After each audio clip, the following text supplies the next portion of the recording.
Assalamu alaikum. How can I help you, Mr. Sunny? I got your text message.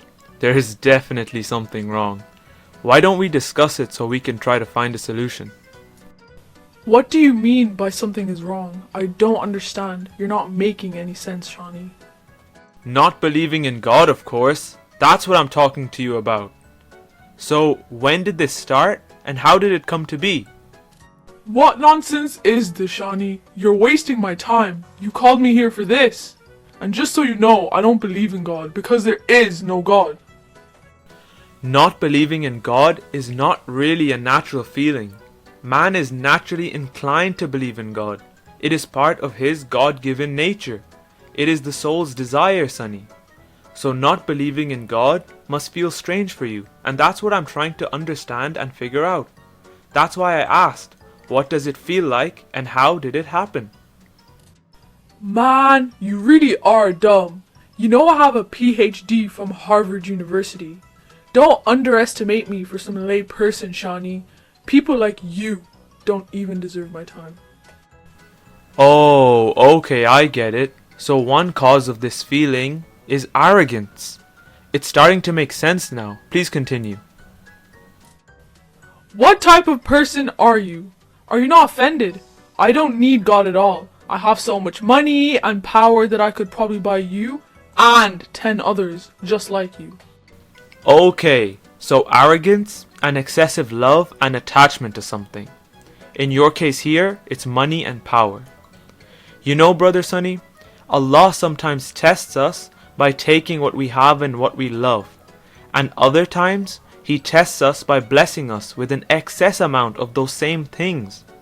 But for people like you, the blessings of God become a trial because these very same blessings bring you further away from Allah.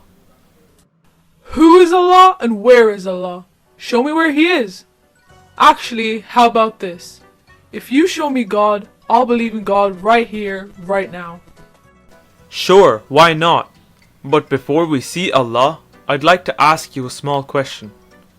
Why did you do a PhD from Harvard? What is it with you and dumb questions, Shani?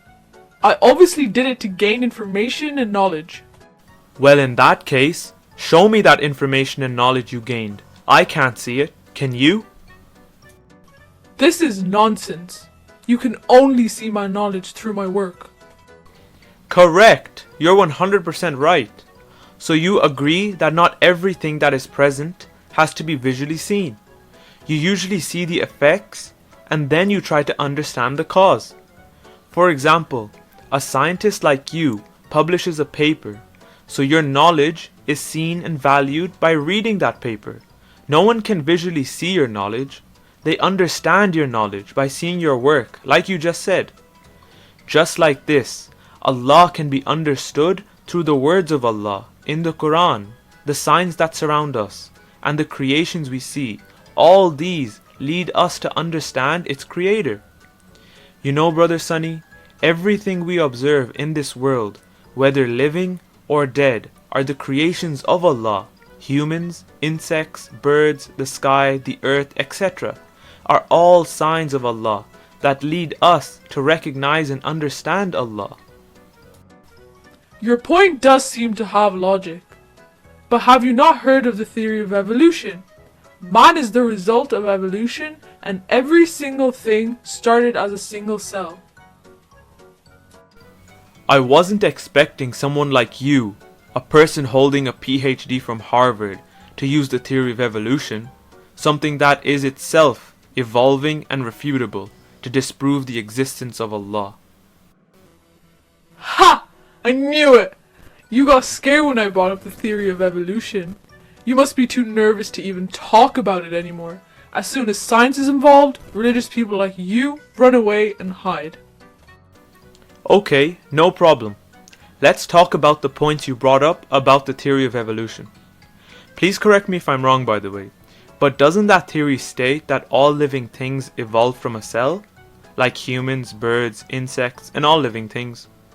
So a question that arises is, who created that single cell that evolved?